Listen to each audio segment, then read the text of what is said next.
Now, Sarah Everard's killer has been sentenced to an additional 19 months in prison. It follows 3 incidents of indecent exposure between November 2020 and February 2021. One of those just a few weeks before Sarah was kidnapped, raped and murdered. One of the incidents taking place too where he was meant to be on duty. The 50-year-old, of course, already serving a full life jail sentence for that murder.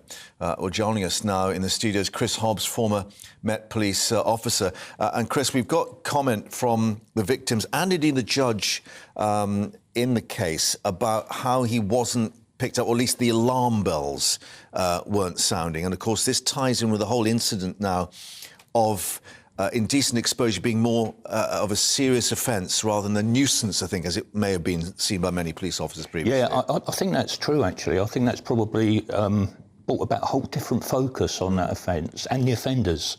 Because certainly in my time, which was a long time ago when I was a young PC, I remember doing a plainclothes observation, looking for what we would term a flasher. Yeah. But having said that, you also, when they were arrested, they would go to court and really the penalties weren't particularly severe. They would tend to get a conditional discharge or maybe a fine, something like that. It wasn't regarded as a particularly serious offence. Now, of course, which I think is a good thing to come out of this whole tragic event, is that it's now a red flag for people who are caught. And I guess in those days, as you say, when you were on duty, you didn't really know what happened to those people from there on. Were they actually monitored? Were they put on a register? Probably not. Yeah, that's if we arrested them, because a lot of the time they wouldn't necessarily be arrested. Caution. Or maybe no, they simply would escape detection. You might get a report, it will be investigated. The problem, of course, is then, and more so these days, and these offences were in Kent, so there will be no natural tie-in to the Met as such, because... A different police force. Different intelligence systems and so on and so forth.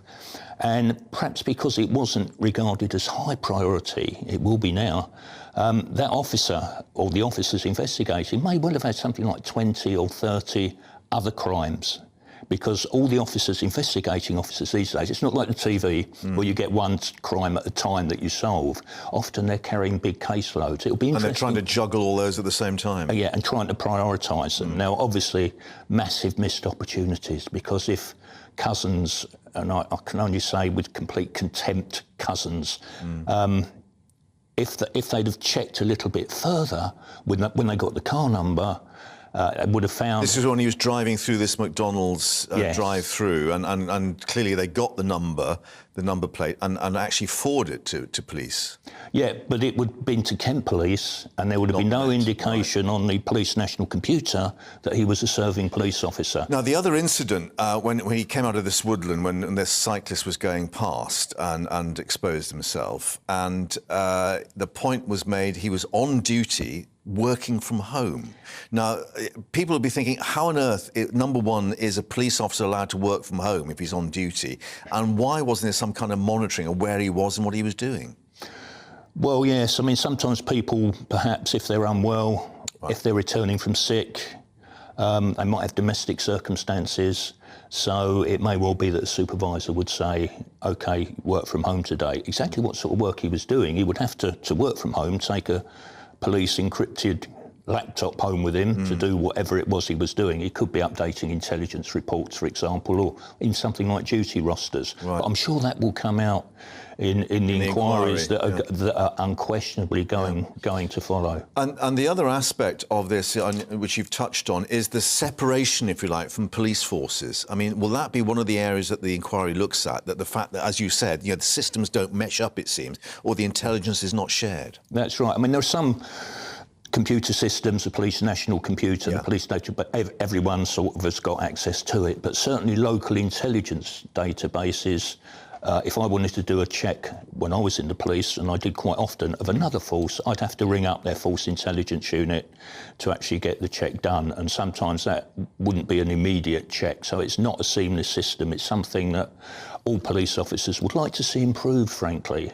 So even in this day and age, the technology's not there then? It's just I think the technology's there. It's just that Kent Police and the Met are on different systems, and if I'm a Met officer and I want to access Kent systems, I would probably have to phone Kent, certainly and I've been out a few years, I don't think things have changed, and asked them to do the check for me. And the politics that applies, and with the small p, I guess, in terms of that, you know, what are you doing on our patch, so to speak? Yeah, I think generally speaking at our level, as it were, sergeants and PCs, that doesn't apply. I think everyone really wants to help each other out. But of course, the sheer volume of work these days in terms of cases for investigating officers, domestic violence, sexual offences, is massive. It really isn't one case at a time, and frankly, I would not like to be on one of those units in this day and age.